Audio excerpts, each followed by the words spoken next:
back to The Runner Soul, the podcast where we break down the science, the myths, and the mindset behind better running.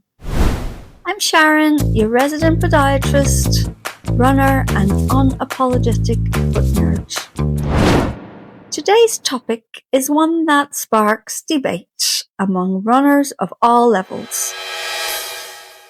And that's from beginners to marathons to veterans. And that's the subject of what really holds you back. And I'm going to ask the question, is it your running shoes or is it your muscle tone? All right, so I want to start today with a question that might hit a little too close to home. Have you ever finished a run, looked down at your shoes and thought, yeah, it's probably time for a new pair? That's obviously the problem. Be honest, we've all done it. And hey, I'm not judging. It feels logic, right? New shoes, better running. Expensive shoes, better running. But no, it's not the case. Because today we're going to have a slightly uncomfortable conversation. And I'm going to ask you, what if it's not your shoes at all?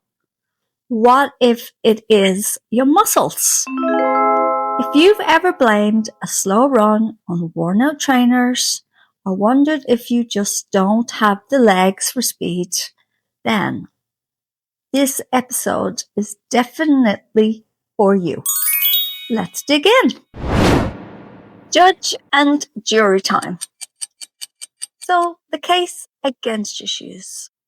So let's talk about them first, because they always seem to be the prominent thing for runners. So before we start blaming your glutes for everything, let's give shoes their moment. Let's start with the obvious suspect, your running shoes. Shoes do matter. If you're running in something that's completely worn out, it doesn't fit properly, just feels uncomfortable, or they are as old as the hills and you're trying to get your money's worth out of them, yes, that's definitely going to affect your running. You might feel sluggish, get aches, or just not enjoy your runs as much. But here's the thing most people don't realize. Shoes are more about comfort and injury prevention than actual performance. Yes, you're right. They're not going to magically make you faster. Like you could go out and buy the exact same pairs of shoes that the elite runners wear, and you are going to perform just the same as if you were wearing your old trainers.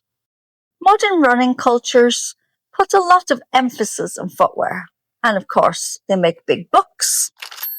Carbon plates, maximum cushioning, stability systems. It can feel like performance lives or dies by what's on your feet. And to be fair, of course, shoes do matter. Poor footwear can increase your injury risk, reduce your running efficiency, and cause discomfort that limits your training consistency. And I'll give you a few examples. Worn out midsole loose their shock absorption. So if they're all loose and a bit worn, they're just not going to give you that shock absorption that you need. And so all that impact goes back into your body. Also, ill-fitting shoes can alter your gait. So if you've got any little aches and pains, you'll walk differently to avoid the discomfort. And overly cushioned shoes may reduce ground feedback and stability for some runners. But here's the truth most people don't want to hear. Shoes are rarely the primary limiter of performance. And that is the truth. They can enhance or hinder, but they don't build fitness. You can't buy endurance. You can't upgrade your aerobic base. And that brings us to the real contender. All right, guys, this is where it gets real. Because when runners say, I just feel slow, or I can't hold my pace. What they're often really experiencing is muscle fatigue. Not a shoe problem, but a body problem. Think about your last tough run. Was it really your shoes that gave up? Or was it those legs feeling heavy, your stride getting sloppy, or your posture collapsing? That's muscle endurance, and that's strength, and that is control. So when we talk about muscle tone and running, we're really referring to several things. Most importantly, strength, muscle endurance, neuromuscular coordination, elasticity, and stiffness in tendons. And these are huge performance drivers. So weak or undertrained muscles can lead to early fatigue, inefficient stride mechanics, poor posture late in runs, and increased injury risk, which, of course, is not what we want. So here's a simple way to think about it. Your body is the engine.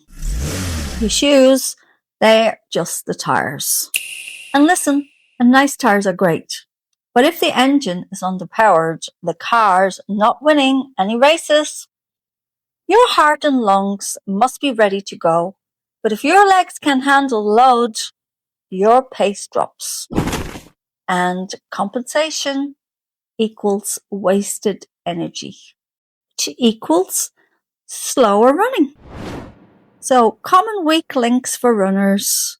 Well, let's talk about the usual culprits. Definitely those weak glutes. That's a huge one. Tight or underpowered calves, or calves that have no shape to them. You know, those legs that are just up and down. You can't really see any muscle.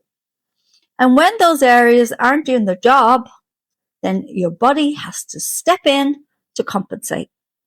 And if these areas aren't strong and responsive, then your body will have to compensate.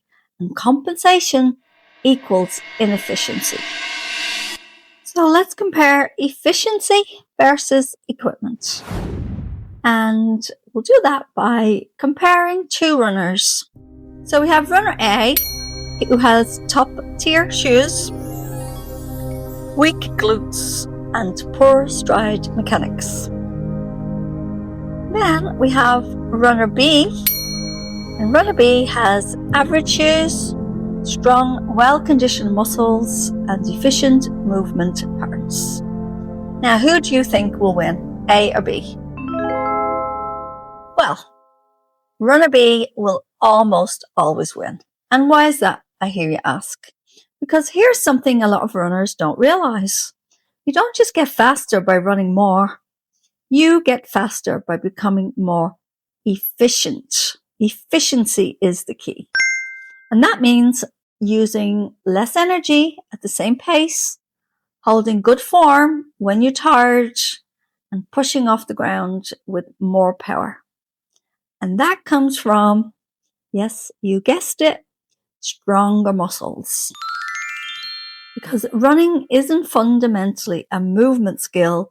It's not a gear dependence activity. Your body is the engine. Your shoes are just the tires. And even the best tires won't help if the engine is underpowered. And this is where many runners fall short. They don't put enough emphasis on the hidden role of strength training. They'll run more to get better at running, but neglect strength training. And here's what proper strength work does for you and your body. Well, firstly, it improves force production. You push off the ground more powerfully and easily and quickly. It enhances your running economy, so you use less energy at the same pace. It reduces your injury risk and delays fatigue. Even just 2 sessions per week can dramatically improve performance. And these key exercises have to include important ones like squats, lunges, deadlifts, calf raises, and core work, like planks and anti-rotation exercises. Because when your core is strong, your balance is strong too. And no, you won't bulk up, don't worry, in a way that slows you down. That is pure myth. Let's not completely dismiss footwear altogether. So when do your shoes matter? Well, shoes matter most when they're causing pain or injury. They're worn out, generally 300 to 500 miles, or they don't match your running style or terrain. Also, at higher levels of competition, small gains matter. So the advanced shoes can improve efficiency very slightly. But for most runners, the performance gain from better shoes is pretty marginal compared to A, consistent training, B, strength development, and C, good recovery habits. Let's not forget about the psychological trap, because there's also a mindset going on when you're running. Because of course it's easier to blame shoes than to address your lack of strength training, inconsistent running habits, or poor recovery. And sometimes it's just that lack of knowledge of knowing what's what. So why do we blame our shoes? Well, of course, the biggest reason is it's easy, isn't it? It's easy. Oh, I must get new shoes and then I'll be fine. Buying new shoes feels productive. You feel like you're doing something. It's quick, it's exciting, and it's kind of fun. Who doesn't like shopping? Well, some people don't like shopping, but I love shopping. During strength training, it's not that glamorous, is it? And remembering to do your 10 or your 50 squats a day, it's, it can be boring to some people. Doing single leg squats in your living room, definitely not Instagram worthy. But one of those actually changes your running. Doing mobility work at 7 a.m., not so much. But one changes your results and the other mostly changes your Instagram. What should you really be focusing on? If you're really serious about improving your running, here's your priority list. So I've put them in 5, order of 5. So the first one has to be consistency in your running. Second one, you need to build aerobic endurance. And the third one, strength training, definitely non-negotiable. Number 4, mobility and recovery. And 5, yes, then you can optimize your shoes. Think of the shoes as the final 5% and not the foundation of everything. So here's my closing thought. What is really holding you back? In most cases, it's not your shoes, it's the strength, the coordination, and the resilience of your body. And the good news, that's something you can definitely change just by a little bit of training, a little bit of consistency, a few times a week, doing some consistent weights and exercises for the glutes, the thighs, the calf muscles. So you don't need the latest model, but you do need stronger legs, better mechanics, and consistent effort to make sure those muscles can do what you want it to do. So if you'd like to join a community of runners sharing stories and tips, head over to our Facebook page. I'll drop the link in the show notes. And if you would like an online consultation or have any questions about foot health, diabetic running, or anything and everything in between, please do visit our website. There's lots and lots of information on there. The links are in the show notes as well. So your feet are stronger than you think, and let's keep them that way.